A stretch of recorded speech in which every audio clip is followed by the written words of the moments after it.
What is up, everybody? Sinestro here, and today we're going to be taking a look at Halls of Valor. Yeah, again, we're doing these dungeons on Heroic, so we can go through the general strategies of the dungeon and not worry about dying horribly all the time. So here we go, we're clearing up to the first boss, who's called Himdall. Right now, the trash is pretty easy. It spawns some lightning tornadoes and some AoE pulses. Just make sure you're not stood in anything, and when you have the big ring of lightning around you, don't stand near other players. Pretty easy. So coming up to Himdall now, so let's talk about the strategy for him. He's pretty easy as a ranged DPS. He's slightly more challenging as melee and tanks. Tanks face him away from the raid group. He does a big AoE cleave. You just don't want to get people hit with that.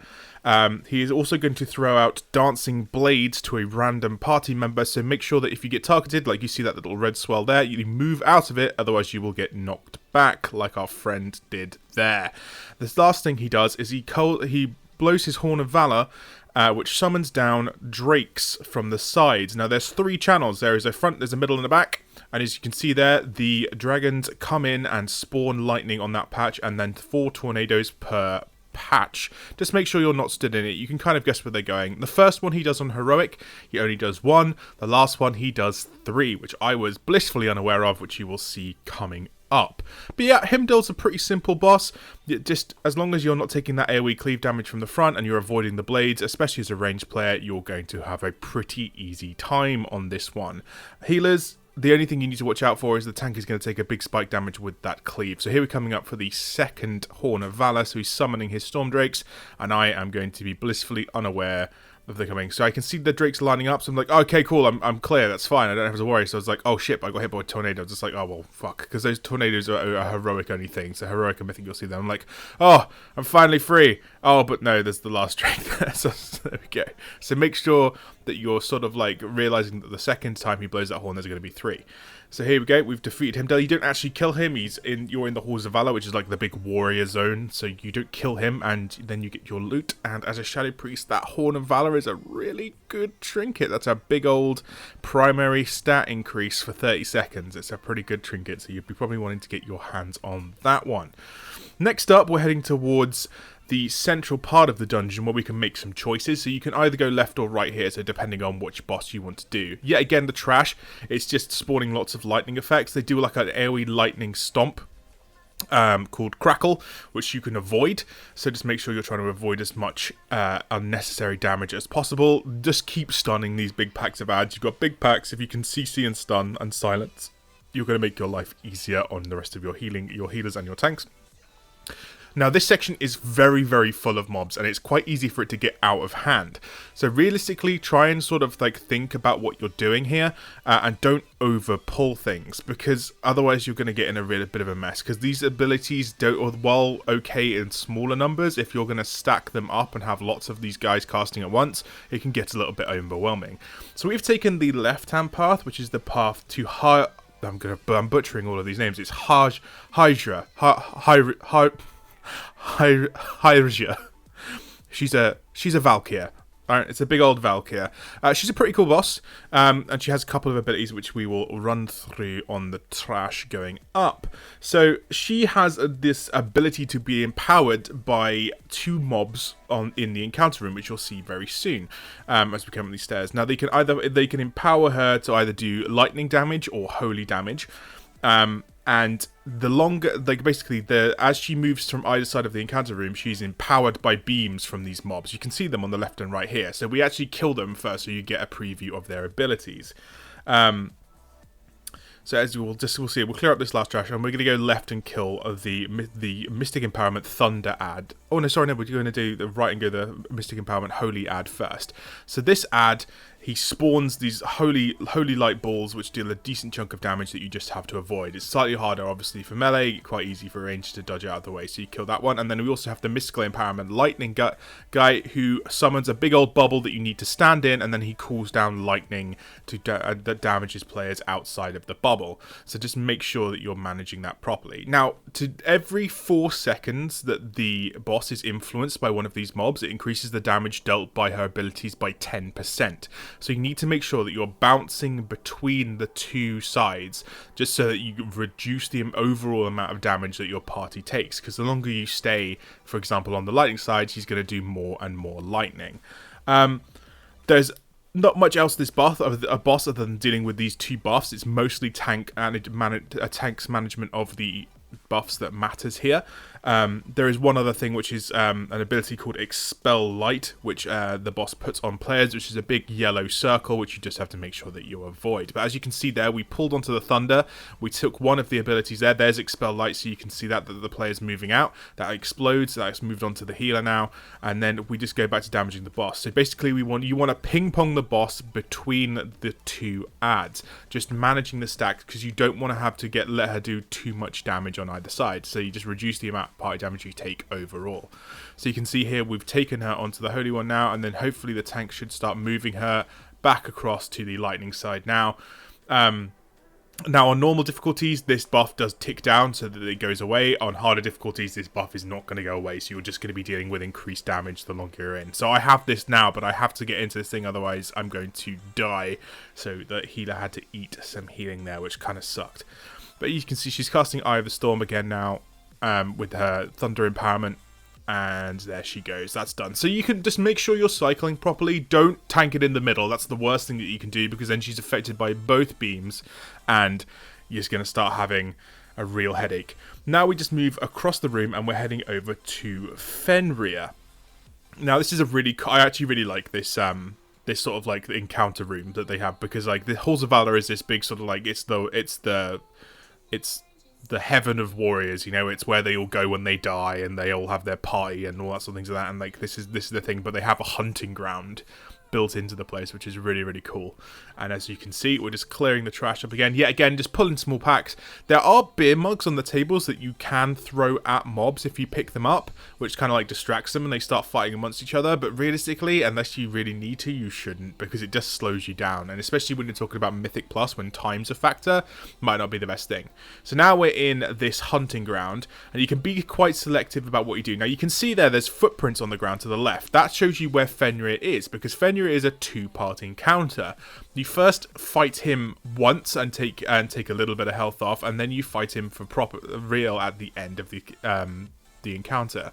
So as you can see here, we're just clearing around to the side that we saw the footprints, just clearing through some trash, and then we're up here at Fenrir. Now Fenrir has a couple of abilities. The one you really need to be aware from is he has Ravenous Leap, so just avoid standing near players that are targeted by Ravenous Leap. And he also does Unnerving Howl. When you see the boss starting to cast Unnerving Howl, you need to stop casting, otherwise you will be spellcast. There's Unnerving Howl. I did not stop casting. I am now Shadow Locked, which obviously as a Shadow Priest is a bit of a pain in the arse. So make sure that you're just stopping casting when he's casting Howl. Now, in this first stage, he doesn't use many of his abilities. He just uses his leap and his howl. You're not taking him down very far. You're just kind of like wounding him, and then he makes his retreat to his den. So we're just coming up on that now. He's going to start running away from us very quickly. But Fenrir is a pretty cool boss. So you go, Fenrir is wounded and he's runs away. So now what you do is you kind of like track him down. There's blood patches on the floor that you can see. You can avoid a lot of trash in here, because there is an awful lot of it, so just make sure that you're being clever about your routing. But also remember that you have to run out of here as well, so don't screw yourself over by not killing stuff that you need to kill.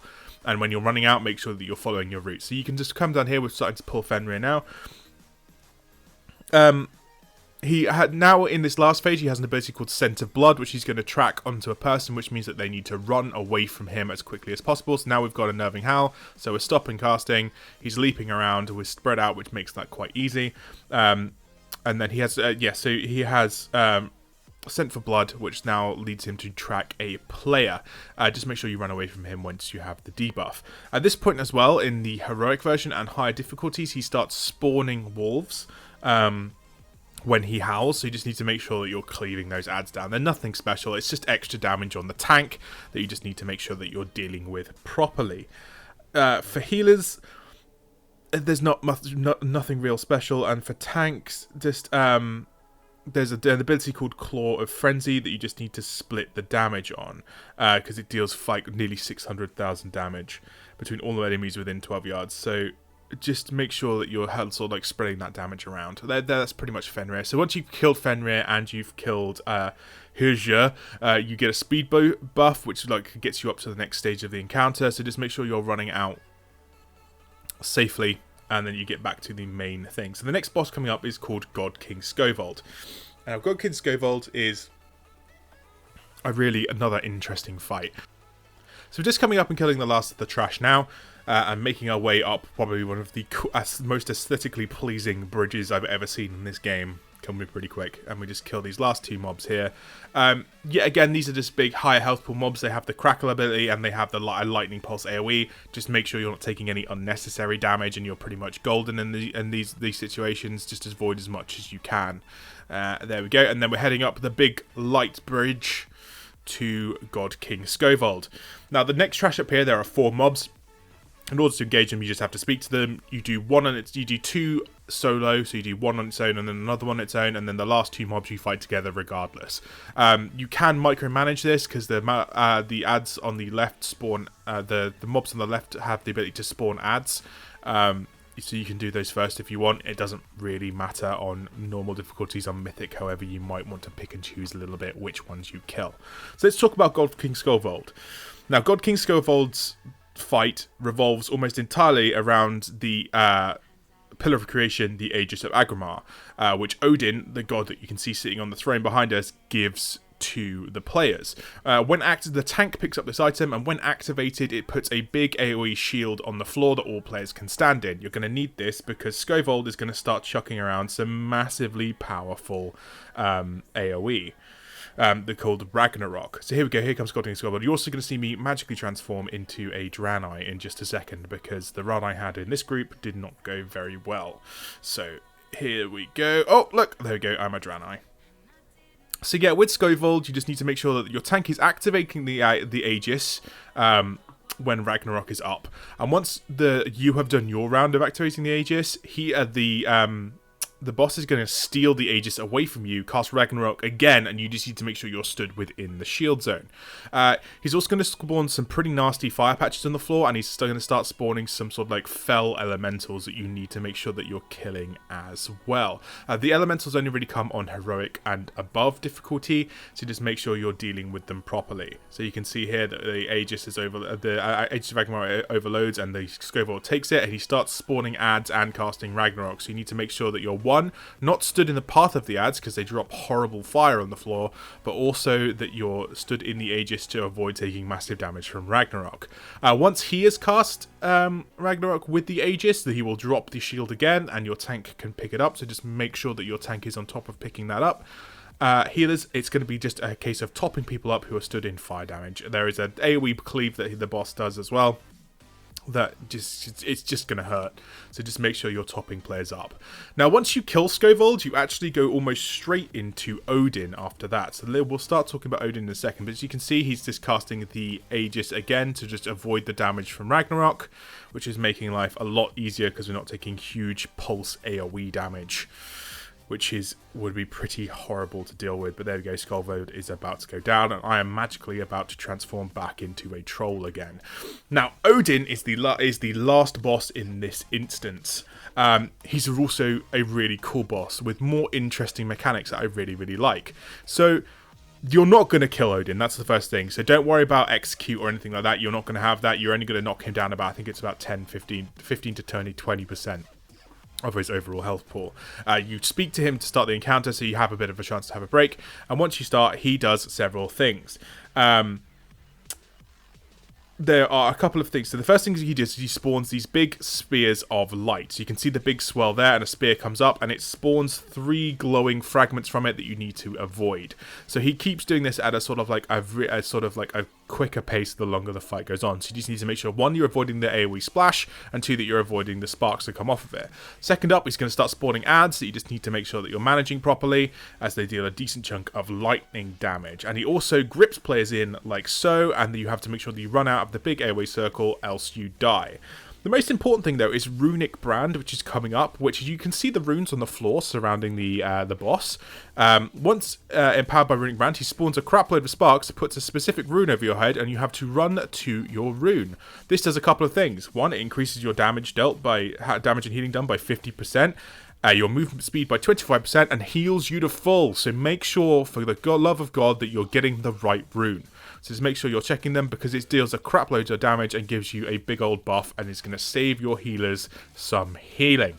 So once you've activated your rune, obviously you're dealing much more damage. So just make sure you're nuking the boss, nuking ads, moving out of the way of spears, and moving out of the way of sparks. And pretty much you'll be good to go from that point. It's not an overly complicated encounter. There's just a lot going on that is fairly easy to micromanage and get out of. And if you do get hit by spark, as you see I did at the end there, you get stunned. Now, that's the end of the dungeon. However, there is a weekly there's a world quest that goes on in this dungeon that happened to be on whilst I was recording the video for this guide. So what you're going to see me doing now is heading down towards that. He's pretty much a glorified rare elite. He's just got a big health pool, and he puts a load of spikes up out of the ground. So you'll see us start heading down there now.